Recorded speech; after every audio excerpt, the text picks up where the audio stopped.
luar. Iya, semangat kayaknya. Ngarep kayak itu kan ciri khas saya. Melangkul pas mulai tanggapan. Piye kabare saya hah. Sabar iso bunder-bunder kayaknya.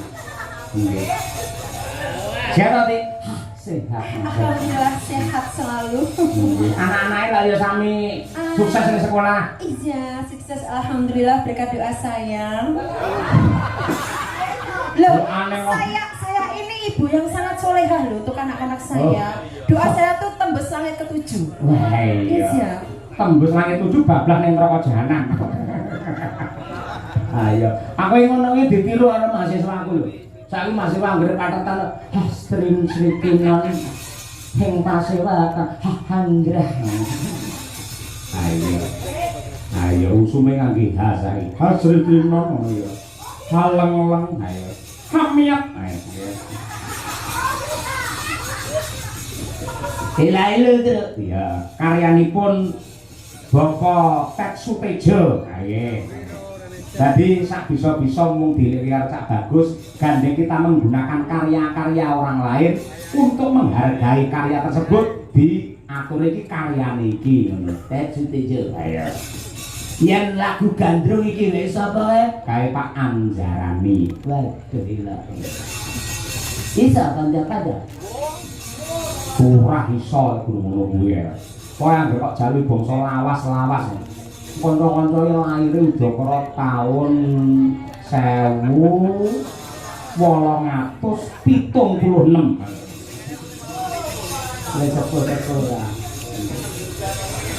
Sing putri sapa-sapa kena coba ya gandrung ya karo nggih budaya mutiara mumpung sowane Nganjuk. Ya, gandrung iki wae sapa? Ayo, coba. Priya pendemungi mumpung jotos-jotos iki. Jotos lainnya. Terus ini mendemungi bergas tegas penuh dengan stamina lho. Ayo. Nah, ini karo kanca lah ya. Tapi lek kangen-kangen lek petuk yo pas ngene iki. Wis sesuk do ning kantore dhewe-dhewe. Gawanane pulpen karo do ngetik nang ngarep komputer. Ayo, Pak Heru yang mbak pengendang jos kaya ngono ngedep komputer gak SPG. Ayo. Maka diaturake gandrung karya Pak Anjarani Langur Rumiyin, putrine sinten jenengan pilih piyambak dengan tuding piyambak ora dengan sarirani piyambak. Yuk.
bengok kaya nang lapangan ora. Apik temenanan iki. Ayo. Seneng banget aku. Seneng. Para nyata. Ayo.